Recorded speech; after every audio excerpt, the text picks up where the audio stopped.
What's up, millennials? In exchange for about 10 minutes of your time today, we're going to take a look at the valuation of a company called EVgo. EVgo is a charging station company that is going to be acquired by the SPAC under the ticker symbol CLII. Before we start, a few things first, as always.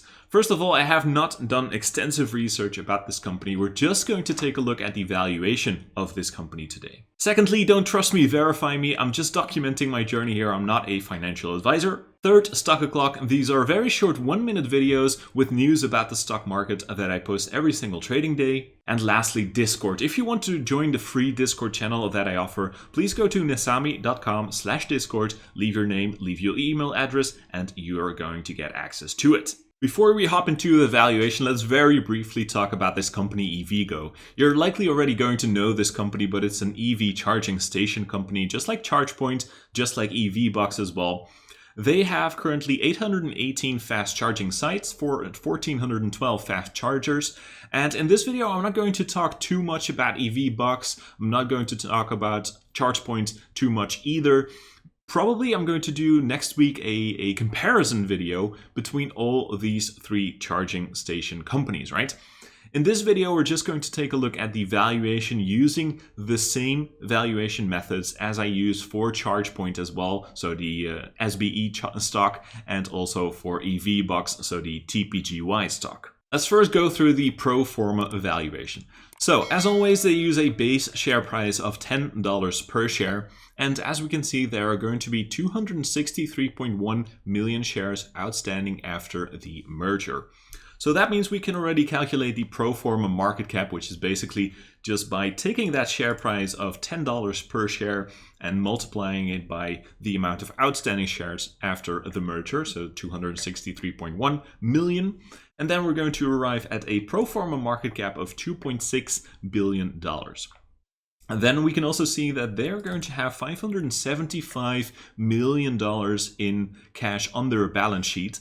So now we can simply determine the enterprise value, so basically what the company EVgo is worth itself, by taking that market cap of 2.6 billion, subtracting the amount of net cash of almost 0.6 billion, and then we're going to arrive at an enterprise value of a little bit more than $2 billion based on that share price of $10 per share, right? The thing is, however, if we go into TradingView, we can see that the price has already gone up quite a bit to $21.93. $21.93. Let's put that in our Excel sheet over here. So then we can see that the pro forma market cap based on this new share price of $21.93 has gone up to $5.8 billion, right?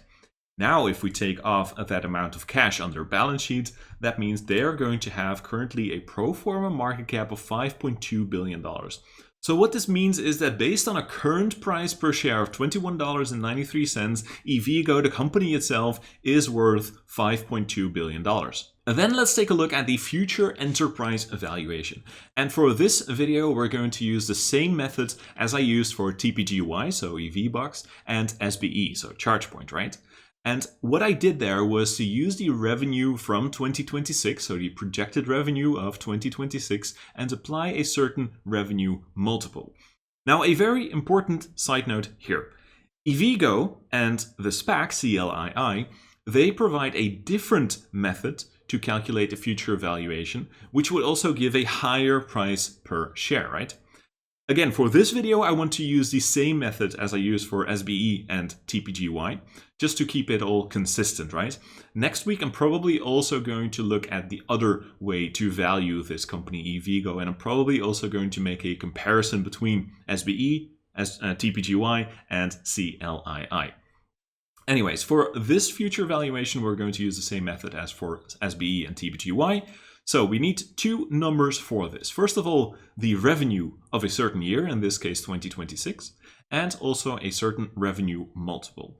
With regards to that revenue multiple, I'm going to be very brief. That's going to be 4 to 9x, right? 4x on the low end, 9x on the high end. These are also the revenue multiples that I've used for SBE and TPGY.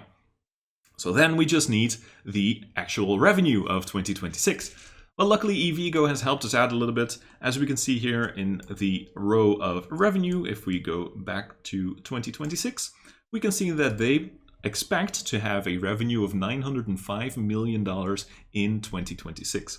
As you can see right now in 2020, the revenue is quite low, 2021 quite low as well, and well, slowly they go up and up to 2026, and then they expect to have revenue of $905 million. So if you remember those multiples I was just talking to you about, 4x on the low end, 9x on the high end. Let's start with the low end, okay? So we have the revenue, 905, and we do it times 4 because of that low multiple of 4x. That is going to provide a future valuation of about $3.6 billion, okay? $3.62 billion, which is the number that I put over here in my Excel sheet. Now, if we take that high revenue multiple and we take that revenue of 905 and multiply it by 9, we're going to arrive at an enterprise value of $8.145 billion. So on the low end, we have an enterprise valuation of $3.6 billion. On the high end, $8.1 billion. That means that the midpoint valuation, which basically is the average of these two numbers, is $5.9 billion. Then to arrive at a discounted enterprise value, so basically by taking that future enterprise value, discounting it back to the present, we are going to apply a certain formula for that, all right? Okay, so let's do that first for the low end, $3.62 billion. Well, for our formula, we need two numbers. First of all, we need a discount rate, and I've used the discount rate of 15% for SBE and TPGY, so we're going to use that same discount rate. So that means I have to divide it by 1.15, the 1.5 here standing for the 15% discount rate.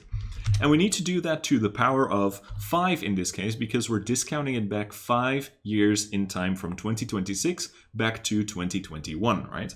Okay, so this is the formula, and that is going to give us this number of about $1.8 billion, which is the same number that is calculated by my Excel sheet over here.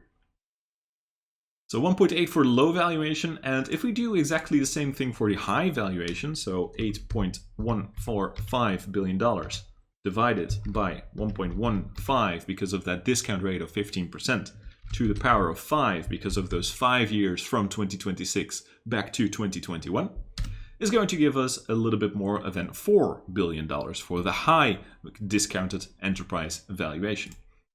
And then we can see that the midpoint valuation, so again, the average between these two numbers of 1.8 and $4 billion is $2.9 billion.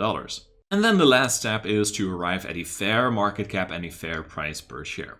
How do we do that? Well, we take these enterprise valuations we just calculated, and we're going to add the amount of net cash, because at the beginning of this video we said, okay, enterprise value is to take the market cap and subtract the amount of net cash. So now to arrive at a market cap, we need to do the other way around, right? So we need to take that enterprise value, add the amount of net cash they're going to have on their balance sheet, so $575 million. And then we're going to arrive at these market caps. So for the low end, we have $2.4 billion, for the high end, $4.6 billion, and for the midpoint valuation, $3.5 billion. We also said at the beginning of this video, well, there are going to be 263.1 million shares outstanding after the merger, right? So we can now determine a price per share, because that means that we can simply take that market cap and divide it by the amount of outstanding shares after the merger to arrive at a price per share.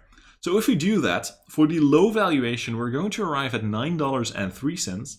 For the high valuation, $17.58, and for the midpoint valuation, $13.30. All right, so a fair midpoint price per share would be $13.30. But keep in mind, and this is very important, I used a method that I also used for SBE and TPGY, right?